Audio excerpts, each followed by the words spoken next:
Hello, wonderful audience. Thank you for choosing to spend your time with me. Welcome, friends, to our video dedicated to spotted gar.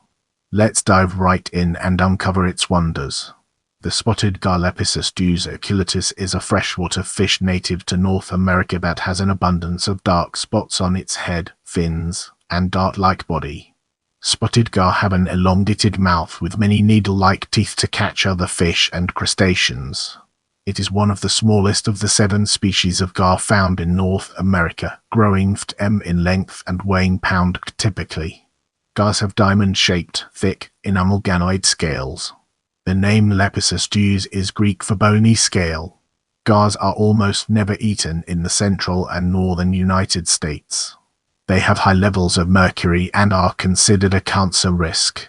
With our curiosity piqued, let's embark on a dedicated exploration of distribution and habitat and its fascinating intricacies. The spotted gar is native to North America and its current range is from southern Ontario to the west, from the Devil's River in Texas east to the northern coast of the Gulf of Mexico and southeast to the lower Apalachicola River in Florida. The gar population is small in the north and is being threatened in Lake Erie by the destruction of their habitat and pollution. The gar is more common in the southern waters like the Mississippi River Basin from southern Minnesota to Alabama and western Florida.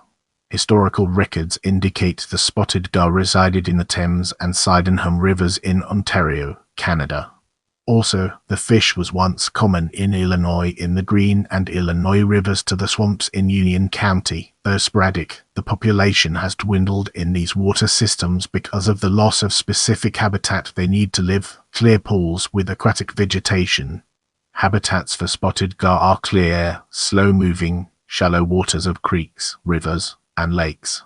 It occasionally enters brackish or more salty waters. In response to the low oxygen levels created by slow-moving water, the gars have developed the ability to gulp air and send it to a primitive lung called a gas bladder. In one study, most spotted gar were shoreline-oriented, preferred submerged branches as cover, and avoided areas of exposed bank.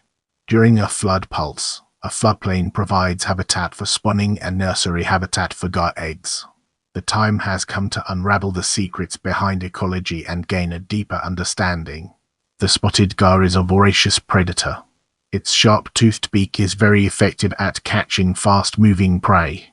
A diet study of the spotted gar reported the diet of a spotted gar consists of 4 species of fish: golden topminnow, warmouth, bluegill, and spotted sunfish, which adds to 18.1% of total food volume in the stomach, while 57.5% of the stomach content was shrimp. Other invertebrates filled the remaining 23.6% of the stomach. Gar are also known to eat insect larvae and algae. Gar are a main predator in the aquatic food chain in lakes and rivers. In one example of a food chain, herbivorous fish eat algae and are eaten by gar. Another food chain example is herbivorous invertebrates eat algae, are eaten by carnivorous fish, then the fish is eaten by the gar. Gar do not have many predators, only carnivorous fish would eat them, mainly at an early life stage. The fish would compete with other carnivorous fish such as the bowfin and the calva. Movement rates were higher during the summer than during the fall and winter, and rates were greater at night than at dawn during both seasons. The temperature greatly affects their moving rates and their ability to range their home turf. When the water is warmer during the spring and summer, they travel more often than during the cold seasons. Spotted gars eat 70% of their food intake at night compared to dusk and dawn. Abiotic factors that affect the spotted gar by humans include destruction of habitat and increased sedimentation in the water.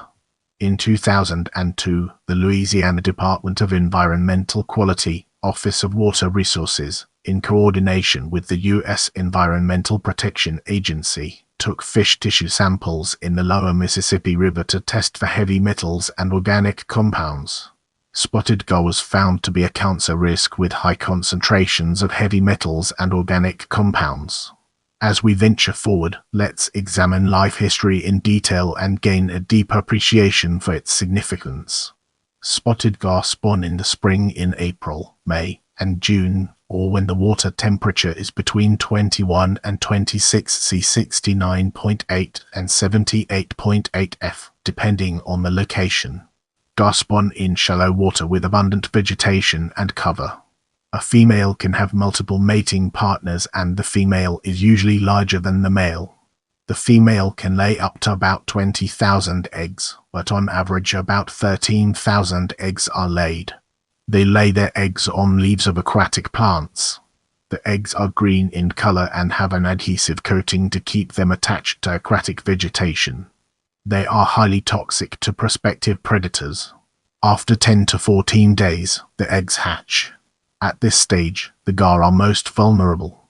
Males mature at the age of 2 or 3, whereas females mature at 3 or 4 years old. The male's average lifespan is 8 years and the female's average lifespan is 10 years. Females have lower annual mortality rates. The maximum lifespan for a Gars is around 18 years. However, Terry the spotted Gars, of undetermined sex, lived at the Museum of Natural Sciences of the University of Saskatchewan for over 20 years. As we embark on the next leg of our journey, let's unpack the layers of current management and examine its core elements. Today, humans are affecting this fish species by destroying habitat and aquatic vegetation, and creating sedimentation in the waters of North America. Waste and chemical drainage into lakes and rivers causes chemical buildup and contamination of the water. Consequently, the water becomes murkier and causes predatory fish to have high mercury levels or accumulate carcinogenic compounds into their bodies. Spotted Gars desire clear pools of water, and anthropogenic factors can decrease their survivability. This species is not on the U.S. Fish and Wildlife Service federally endangered species list, although in some northern states it is on special concern lists. In Canada, the fish is designated as threatened by the Committee on the Status of Endangered Wildlife in Canada. For Canadian waters, the spotted Gars is protected by the Species at Risk Act and the Federal Fisheries Act. The Habitat Stewardship Program for Species at Risk works to protect the spotted Gars and its habitat. Current management plans for spotted Gars include increasing water quality, minimizing or avoiding pollution, analyzing contaminated samples. The most important biological decline of the species is habitat destruction. If you want to see more videos like this, make sure to subscribe and turn on notifications.